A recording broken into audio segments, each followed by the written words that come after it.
சென்னை மாநகர காவல்துறை என்னை கைது செய்ய வந்திருக்கு.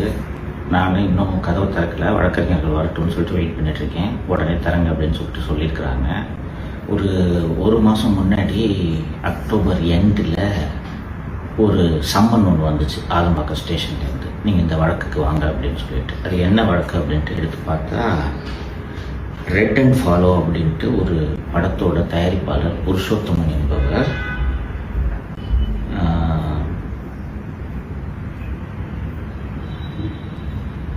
27/6/2025 அன்று என்னை 30/6/2025 அன்று என்னை அலுவலகத்துக்கு வந்து பார்த்து, எனக்கு வந்து நீங்கள் என்னை பற்றி தப்பாக பேசிட்டீங்க அந்த வீடியோவில், அந்த வீடியோவை நீக்குங்க அப்படின்ட்டு சொன்னதாகவும், நான் மாலதி அலுவலகத்தில் இருந்தவங்க எல்லோரும் சேர்ந்து அவனை அடித்து, இன்னும் 10 லட்ச ரூபா கொடுத்தா தான் வீடியோவை நீக்குவேன் அப்படின்னு சொன்னதாகவும், அவன் கையில் வச்சிருந்த ஒரு 2 லட்ச ரூபாயை பிடுங்கிக்கிட்டதாகவும் ஒரு எஃப்ஐஆர் அப்படின்ட்டு அலிகேஷன் அப்படின்றது தெரிய வந்துச்சு.